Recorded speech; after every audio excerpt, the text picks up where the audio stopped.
안녕하세요. 닥터 박민수입니다. 혹시 여러분은 다음에 한 가지 5종 세트에 빠져 있진 않으실까요? 첫째, 한 가지 자세로 오래 앉아 있는 것입니다. 둘째, 한 가지 운동만 반복하는 거죠. 셋째, 한 가지 생각이나 감정에 사로잡혀 있는 거죠. 지나친 목표 성취, 걱정, 화, 분노, 우울 등이 있겠습니다. 넷째, 한 가지 음식이나 영양소에 집착하는 것.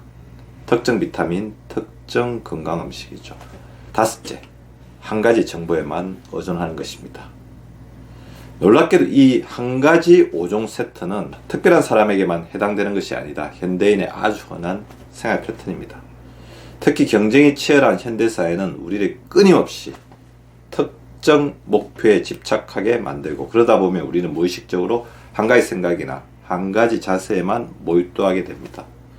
건강정보를 접할 때도 편향적인 정보에 치우쳐서 비타민C만 먹으면 다 알게 된다, 해독 주스 안 하면 건강이 보장된다와 같은 잘못된 만능주의에 빠지기 쉽습니다. 우리가 살아가는 현대사회는 정보과잉과 스트레스로 가득 차 있죠. 많은 정보가 쏟아지지만 그중 상당수가 정확하지 않거나 지나치게 단순화된 형태로 제공되고 있습니다. 예를 들어 인터넷이나 미디어를 통해 접하는 건강정보는 자극적이고 간단한 해답을 제시하는 경우가 많습니다. 이렇게 간편한 정보에 빠지게 되면 제대로 된 균형 잡힌 접근이 어렵게 됩니다. 특히 빠른 결과를 기대하는 현대인의 심리가 이런 한 가지 세트의 함정에 빠지게 만듭니다. 사실 한 가지에만 빠지는 것은 때로는 안일한 게으름이나 매달리고 싶은 불안감에서 비롯되기도 합니다. 여러 가지를 시도하고 변화하는 것이 귀찮았어.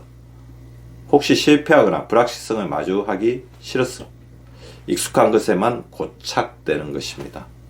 편안함과 안전함을 느끼고 싶다는 인간의 본능이 종종 우리를 불균형 상태로 몰아넣게 되는 것입니다. 우리 몸이 추구하는 가장 중요한 가치는 바로 균형과 항상성입니다. 그러나 위에 한 가지 5종 세트는 이 균형을 결정적으로 깨트리고 서서히 우리의 건강을 무너뜨리게 되는데요. 균형이 깨진 몸은 스스로 회복 능력을 잃어가며 만성질환과 노화가 빠르게 진행될 수밖에 없습니다. 기능의학적이고 항노화의학적인 관점에서 보면 이런 한 가지 세트들은 건강에 치명적인 이유가 명확합니다. 첫째, 한 자세로 오래 앉아있으면 근육이 단축되고 혈액순환과 림프순환이 저하되어 염증이 증가하고 노화를 가속화하게 됩니다. 특히 하체 근육이 쇠약해지면 인체의 가장 중요한 기관 중 하나인 심혈관 시스템에도 악영향을 미치게 됩니다. 또한 장시간 앉아있음으로써 소화기능이 떨어지고 장 건강이 악화되어 전반적인 건강 상태가 저하되게 되죠. 둘째, 한 가지 운동만 반복하면 특정 근육만 발달하고 나머지 근육과 관절이 약화되어 결국 몸에 불균형이 발생합니다. 비대칭이 되는 거죠. 근육 불균형은 만성적인 통증과 부상 위험을 높이고 몸 전체의 생체 역학을 무너뜨려 더 큰 건강 문제도 이어질 수 있습니다. 셋째, 한 가지 생각이나 감정에 지속적으로 노출되면 코티졸과 같은 스트레스 호르몬이 과다하게 분비되어免疫기능이 떨어지고 뇌신경의 퇴행이 빨라져 노화를 촉진하게 됩니다. 이러한 스트레스 상태는 수면장애, 우울증, 불안장애 등의 정신적 문제로 이어져 삶의 질을 급격히 떨어뜨립니다. 넷째, 특정 영양소에만 집착할 경우 몸이 필요로 하는 다른 필수 영양소가 결핍되어 대사균형이 깨어지고 장기적으로 에너지 생성과 세포 회복력이 떨어집니다. 특히 비타민C 만능주의나 해독주스 집착과 같은 극단적인 접근은 몸의 항산화 능력과 해독 시스템 자체를 오히려 망가뜨릴 수 있습니다. 영양 불균형이 심화되면 결국 면역력 저하와 세포의 기능 이상으로 인해 빠른 노화와 질병의 원인이 됩니다. 다섯째, 한 가지 정보에만 의존하면 잘못된 건강신념을 고집하게 되어 건강관리에 심각한 사각지대가 생깁니다. 정보의 다양성에 놓치게 되면 효과적이고 종합적인 건강관리가 어려워지고 결국 몸의 항상성이 깨어지고 만성질환의 위험이 커지게 됩니다. 그렇다면 이 한 가지 세트에서 벗어나기 위한 가장 직관적이고 효과적인 해결책은 무엇일까요? 첫째, 매 시간마다 자세를 바꾸는 습관을 들이십시오. 분마다 알람을 맞춰놓고 의식적으로 일어나서 몸을 흔들어 주십시오. 일하는 동안에는 높낮이 조절 책상으로 서서 업무를 보는 파격적인 변화도 추천드립니다.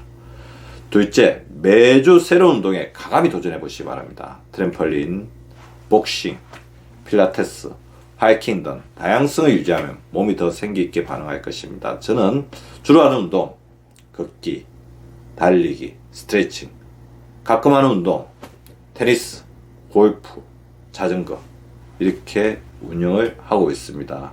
이것들은 저의 건강의 균형성을 가져다 주게 됩니다. 셋째, 감정이나 생각에 집착할 때는 즉각 멈추고 호흡법이나 명상뿐 아니라 과감하게 짧은 휴가를 떠나는 것 좋습니다. 이것을 환기라고 그러죠. 벤틸레이션, 공기를 바꾼다. 일상에서 벗어나 자연 속으로 들어가 짧은 여행을 하며 강력한 리셋 효과를 누려보시기 바랍니다. 넷째, 매일매일 새로운 슈퍼푸드와 식단에 도전해 보십시오. 매일 다른 색깔의 채소와 과일을 접시에 담고 세계 각국의 건강식을 시도하는 재미를 느껴보시기 바랍니다. 다섯째, 건강 전문가의 공개 강좌나 워크숍에 참여하여 직접적인 체험과 상담을 통해 생생한 정보를 얻어보시기 바랍니다. 확실히 더 깊이 있는 정보와 균형 잡힌 시각을 가지게 되실 것입니다. 여러분, 균형과 항상성을 유지하는 것이 건강과 항노화의 핵심입니다. 오늘부터라도 한 가지 5종 세트에서 과감하게 벗어나 건강한 삶을 선택하십시오. 지금까지 닥터 박민수였습니다.